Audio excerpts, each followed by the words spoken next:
ইলিশ মাছ দিয়ে তৈরি রেসিপির কোনো শেষ নেই, কিন্তু আমরা মাঝে মাঝে দ্বিধায় পড়ে যাই মাছের মাথাটা দিয়ে কি করব।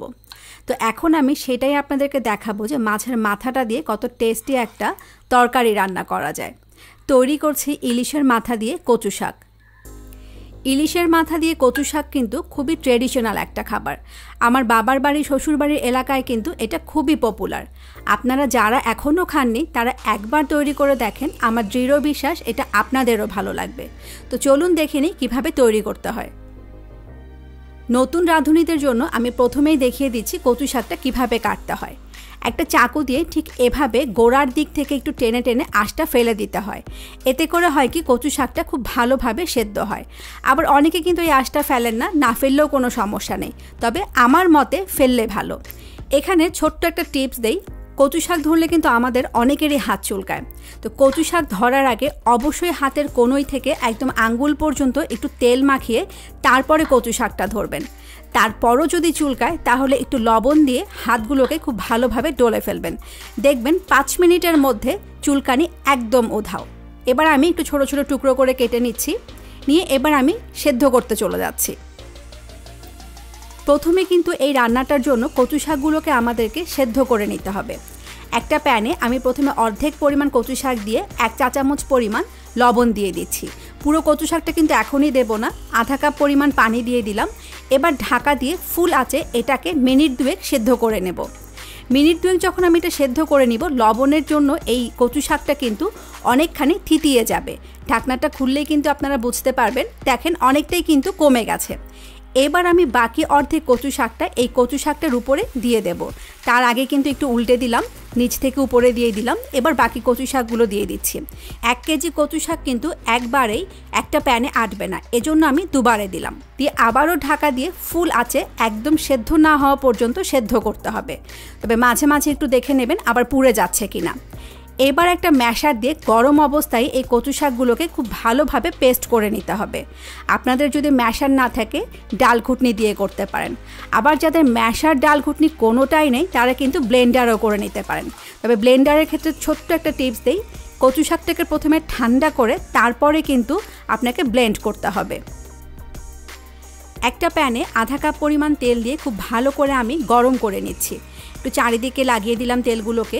এবার 1 কাপ পরিমাণ পেঁয়াজ কুচি দিয়ে দিচ্ছি, দিয়ে খুব ভালো করে নাড়াচাড়া করব। পেঁয়াজটাকে আমি ততক্ষণ পর্যন্ত ভাজবো যতক্ষণ পর্যন্ত না পেঁয়াজটার কালারটা একটু চেঞ্জ হয়ে স্বচ্ছ হয়ে আসে।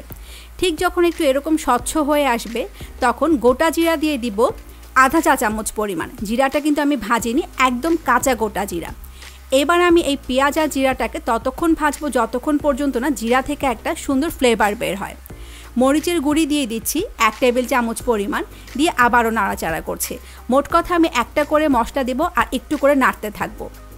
ধনে গুঁড়ি দিয়ে দিলাম 1 চা চামচ পরিমাণ, দিয়ে আবারও আমি মশলাগুলোকে একটু ভালো করে মাখিয়ে নিচ্ছি। হলুদের গুঁড়ি দিয়ে দিলাম চিমটি পরিমাণ। আবারও সবগুলো মশলা মাখিয়ে নিচ্ছি। একটু পানি দিয়ে দিচ্ছি যেন মশলাটা নিচে পুড়ে না যায়। আমি এই মশলাটা কষাতে কিন্তু মোট 1 কাপ পানি ব্যবহার করব, তবে পানিটা ধাপে ধাপে দেব। লবণ দিয়ে দিলাম আধা চা চামচ পরিমাণ, কারণ আমি কিন্তু কচু শাক সেদ্ধর সময় আবার লবণ ব্যবহার করেছিলাম। রসুন বাটা দিয়ে দিচ্ছি 1 চা চামচ পরিমাণ, আর আদা বাটা দিয়ে দিলাম আধা চা চামচ পরিমাণ। দিয়ে সবগুলো মশলা খুব ভালো করে আবারও আমি মিক্স করে নিচ্ছি। জিরা বাটা দিয়ে দিলাম 1 চা চামচ পরিমাণ। অনবরত নাড়াচাড়া করতে হবে, না হলে কিন্তু মশলাটা নিচে পুড়ে যাবে আর তরকারির স্বাদটা একদমই নষ্ট হয়ে যাবে। এবার আবারও একটু পানি দিয়ে দিলাম। আমি কিন্তু আবারও বলছি আমি মোট 1 কাপ পরিমাণ পানি ব্যবহার করব শুধু মশলাটা কষাতে। একটু করে পানি দেব আর একটু করে কষাবো। ঢাকনা দিয়ে দিচ্ছি, দিয়ে অপেক্ষা করছি মিনিট 2। এখন প্রশ্ন হলো মশলাটা আমরা কতক্ষণ কষাবো। মশলাটা আমরা ততক্ষণ কষাবো যতক্ষণ পর্যন্ত না আমি যেই 1 কাপ পরিমাণ পানি ব্যবহার করলাম সেই পানিটা শুকিয়ে তেলটা এরকম উপরে উঠে আসে। এই 1 কাপ পানি শুকানোর জন্য কিন্তু আমি বারবার ঢাকনাটা দেব, ঢাকনাটা খুলবো আর ঠিক এভাবে মশলাটা কষাবো। যখন দেখব তেল উপরে উঠে আসছে তখন আমি আর ঢাকনাটা দেব না। তো আমার এটা হয়ে গেছে। এবার আমি এখানে মাছ দিয়ে দেব। আমি এখানে 2টা ইলিশ মাছের মাথা নিয়েছি আর মাথাগুলোকে একটু এভাবে টুকরো করে কেটে নিয়েছি। আপনারা দেখে নিশ্চয়ই বুঝতে পারছেন যে কিভাবে কাটতে হবে। মাথা দুটোর ওজন কিন্তু আনুমানিক 250 গ্রাম ছিল। আমি কিন্তু সব মশলা সেই অনুপাতেই দিয়েছি। এবার আমি মশলার সাথে মাছের টুকরোগুলোকে খুব ভালোভাবে মিক্স করে নেব। লক্ষ্য করুন আমি কিন্তু এখানে কোনো আর পানি দিলাম না। এবার আমি এই তেল মশলাটার সাথে মাছগুলোকে প্রায় মিনিট 5 ভুনবো। চুলার আঁচটাকে কিন্তু মিডিয়াম আর হাইয়ের মাঝামাঝি রেখে বারবার ঢাকনা দিয়ে একটু পরপর ঢাকনাটা খুলে কষাতে হবে, আবারও ঢাকনা দিতে হবে। আর একটু অনবরত নাড়াচাড়া করবেন, এই মাছগুলো কিন্তু আলটিমেটলি পরে ভেঙেই যাবে। মাছটা কিন্তু আমার কষানো হয়ে গেছে। ঠিক এই পর্যায়ে এসে একটা বড় গোটা রসুন এভাবে কোয়া করে খুলে নিয়ে আমি দিয়ে দিলাম। এবার আমি রসুনগুলোকে মাছের সাথে আর মশলার সাথে ভুনে নিব প্রায় মিনিট 2। এখন কিন্তু আমি আর কোনো ঢাকা দিচ্ছি না, শুধু একটু কষাবো যেন মাছের ভেতরে সবগুলো মশলা খুব সুন্দরভাবে ঢুকে যায়। এবার সেই সেদ্ধ করে পেস্ট করে রাখা কচু শাকটা আমি এখানে দিয়ে দিচ্ছি। আর এবার কিন্তু আমি আর কোনো ঢাকনা দেব না, চুলার আঁচটা কিন্তু মিডিয়াম আর হাইয়ের মাঝামাঝি থাকবে। এবার অনবরত নেড়ে নেড়ে কিন্তু আমাকে পানিটা শুকিয়ে ফেলতে হবে। অনেকে আমাকে প্রশ্ন করেন যে সবগুলো মশলা আমি একসাথে কেন দেই না, একটা একটা করে কেন দেই। তো আমি আমার মুরব্বিদের কাছে যেটুকু জেনেছি সেটা হচ্ছে প্রত্যেকটা মশলার একটা নিজস্ব ফ্লেভার থাকে, আর সেই মশলাগুলোকে তার ফ্লেভারটা ছড়ানোর একটা সময় দিতে হয়।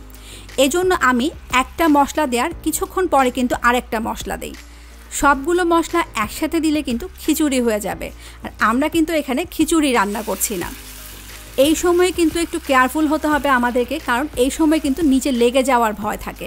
তাই একটু পরপরই কিন্তু আপনাদেরকে একদম তলা থেকে এটাকে নেড়ে দিতে হবে। এবার আমি 5-6টা কাঁচামরিচ একটুভাবে আগাটা ভেঙে নিয়ে দিয়ে দিচ্ছি।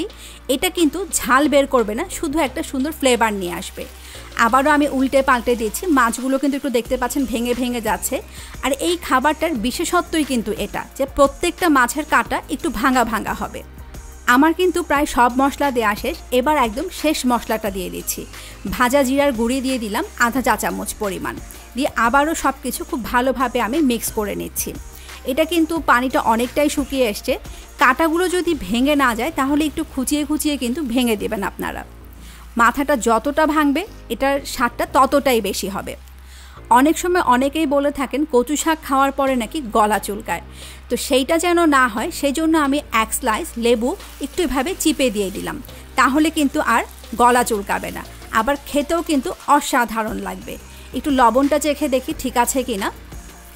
তো আমার একদম ঠিক আছে। যদি আপনাদের দেওয়ার প্রয়োজন হয় এই মুহূর্তে কিন্তু অ্যাড করে দিতে পারেন। আচ্ছা, কচু শাকটা হয়েছে কিনা সেটা বোঝার খুব সুন্দর একটা টিপস দিই আপনাদেরকে। কচু শাকটা প্যানের মাঝখান থেকে একটু সরিয়ে নেবেন। যদি এরকম তেল বের হয় তাহলে বুঝতে হবে এটা একদম পারফেক্টভাবে হয়ে গেছে। আমার এটা হয়ে গেছে, চুলাটা বন্ধ করে দিচ্ছি। এবার আমি পরিবেশনে চলে যাচ্ছি। অনেকেই হয়তো আমাকে প্রশ্ন করতে পারেন যে আপু এটা অন্য কোনো মাছের মাথা দিয়ে হবে কিনা। ট্রেডিশনালি কিন্তু এটা ইলিশ মাছের মাথা দিয়েই করে, আর আমি আসলে কখনো অন্য কোনো মাছের মাথা দিয়ে এটা তৈরিও করিনি, আবার কাউকে কখনো তৈরি করতেও দেখিনি। তবে আপনারা চাইলে অন্য মাছের মাথা দিয়ে এটা চেষ্টা করে দেখতে পারেন। আবারও দেখা হবে অনলাইনে নতুন কোনো রেসিপি নিয়ে। সে পর্যন্ত সবাই ভালো থাকবেন, আর আমাদের জন্য কিন্তু দোয়া করতে ভুলবেন না। আপনাদের দোয়ার কারণেই কিন্তু আমি এই রুমানা আজ আপনাদের মাঝে আবারও ফিরে আসতে পেরেছি। ভিডিওটা দেখার জন্য সবাইকে অসংখ্য অসংখ্য ধন্যবাদ।